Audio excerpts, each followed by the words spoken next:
Hi, everyone. This is the Speak to Influence podcast where you can learn to be heard, trusted, and taken seriously.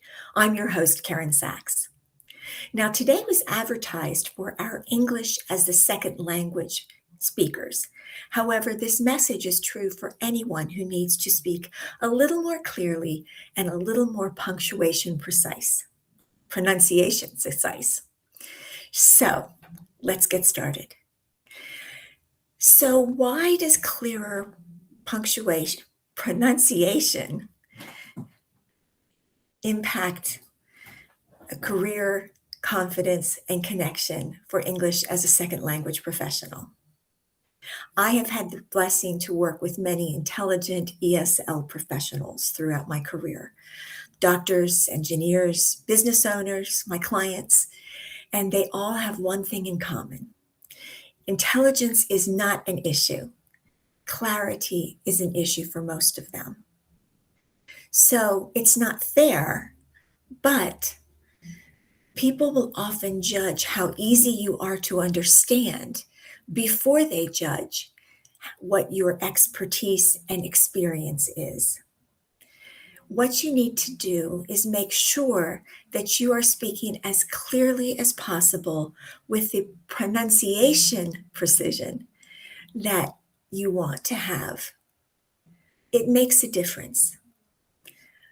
You can be brilliant and still be misunderstood.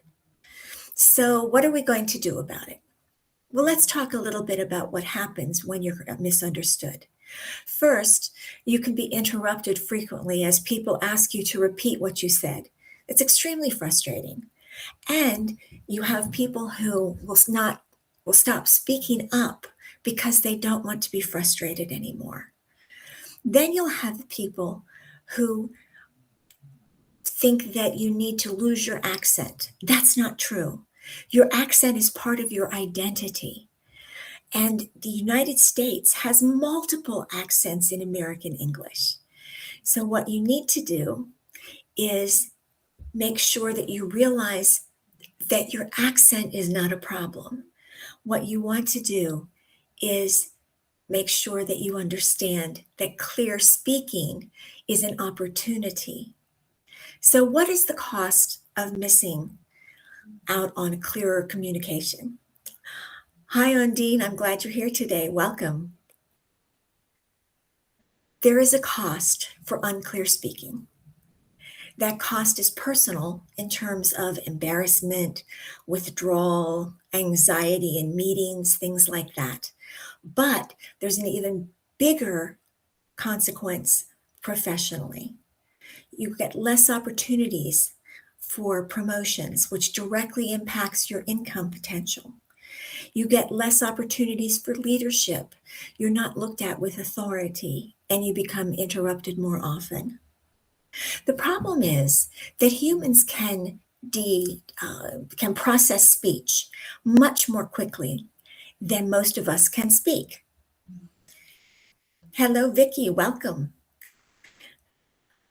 So we can process speech much more quickly than we can listen. So what happens is that when someone has to process your communication, they have a tendency to disengage.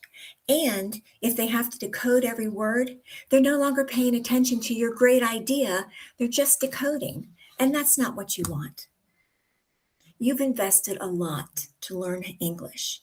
And now the next step is pronunciation precision. The real issue, and this is true not just for ESL speakers, but also for a lot of American speakers, are dropped endings on words, substituted sounds, slurred vowels. An example. Hey, Nisha, I'm glad you're here. An example is the English TH sound, as in this, that, those. Now, that may not seem like a big deal, but what you end up with is a sound that doesn't exist in multiple languages. Russian, Polish, German, Turkish, Most of the Asian languages and some of the Latin-based languages don't have a TH sound in them. And so they substitute with the next appropriate sound for them. For example, the TH sound is often replaced with Ds or Ts. So you end up with, instead of this, you get dis or tis. If you're talking about the number 3, you may end up with tree. And if you're talking about 3 trees, you're going to have tree, trees. You can see where the problem runs into. You need to make sure that you address those issues. And I'll tell you, it's not necessarily easy, but with great practice, you can accomplish this. I offer a course called Clearer Speaking for ESL Professionals, and I have a wonderful client whose native language does not have the TH sound in it. The problem is that it's not just making the sound, it's actually moving your mouth into a configuration that it's never been in before. And that makes it very, very difficult. But with practice, you can learn how to do it. And it makes a huge difference. She adopted the TH sound very quickly with lots of practice, and it's made a huge difference in her pronunciation. Another thing that you'll run into is the soft I sound. I, as in hit, sit, ship. In most languages that don't have that sound, they replace it with an E sound, a hard E. So hit becomes heat. Sit becomes seat. Ship becomes sheep. You can see where those words can be a real problem. They're totally different. And in context or out of context, that can make a difference in what people think they're saying. A simple vowel change can really affect your authority. So you want to make sure that you're getting it. Another thing that happens a lot with both native English speakers as well as ESL speakers is dropping the ends of words. ING is a big one. So instead of ing, we get in. Sitting becomes sittin'. Speaking becomes speakin'. Now, you can still tell what the word is, and that's not the end of the world, but it's not proper English. And particularly if you want to be in a leadership position, you want to make sure that you are articulate, your pronunciation is clear and precise. And finally, we're talking about the end of words. Sorry, let's finish a few more thoughts on that.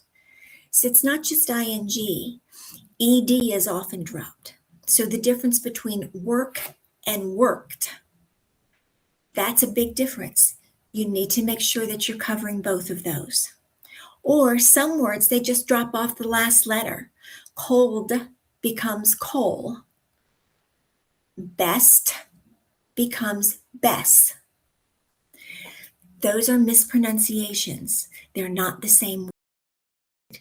And it's important that you make your pronunciation precise so that you can be speaking clear English and maximize the opportunities that exist for you. The other thing to be aware of is stresses. One thing that the English language has a lot of are stresses on words. In certain languages, like Russian, for example, everything is pretty much even all the way through. In English, with our stresses, our words go up and down. For example, you can have present or present, or record or record. It's a small change, but it makes a big difference. You need to listen to the stresses as well as the vowels and the consonants in all of the words that you're looking at. You need to make your pronunciation precise. Something else that English as a second language speakers will do is speak quickly. They don't want to be cut off, or they want to sound like they're fluent in English. And the problem is, if you're not clear, speed magnifies the error. You want to make sure that you're speaking a little slower to make sure that people get the word that you're saying. And in American English, we pause a lot. So, for example, the sentence, the meeting is Thursday at 3:00. Now, there are microscopic pauses before Thursday and before 3:00, but it makes a difference in how it sounds and how easy it is for people to digest. So, pauses should always be placed before names, numbers, dates, key ideas. So, again, listen to the sentence. The meeting is Thursday at 3:00. Pauses make a difference in English. Now, let's talk about the opportunities that it creates. When you have pronunciation precision, you have the opportunity to lead meetings. You have the opportunity to extend your authority into leadership. You have the opportunity for promotions and other opportunities that exist. This impacts dating, work, customer service, sales calls. Everything that you talk about makes a difference when it comes to English. This is not a huge challenge. It does require work, and most importantly, it requires practice. And practice just 3 to 5 minutes a day of practicing drills. For example, the TH sound. If you spend 3 minutes a day saying words that begin with TH or end with TH, like with or strength, you will find that you start mastering the TH sound. Just 3 to 5 minutes a day. Doing drills like that and reading keywords make a difference. And finally, I've developed 2 courses to help people learn and become more punctuation proficient, pronunciation proficient. And that is one for ESL speakers and one for native English speakers. You can find those courses on my Substack website at karensachs.substack.com. That's Karen Sachs at substack.com. karensachs.substack.com. And for my ESL listeners, I have a free booklet at that website in the store that you can download for free. Accents are beautiful. They sound beautiful, but they need to be clear. You need to make sure that the investment you made in speaking English is paying off for you. And to pay off with the greatest opportunities, you need to pronounce the words correctly. People will notice the difference. I have clients in my ESL class that have changed their pronunciation proficiency incredibly just in a few short weeks. So it does make a difference, and people will hear it and people will respond to it. I thank you for joining me today. I really appreciate those of you who stopped in. And please remember that pronunciation proficiency creates opportunities for everyone. Have a wonderful day, everyone. Have a great week. Bye.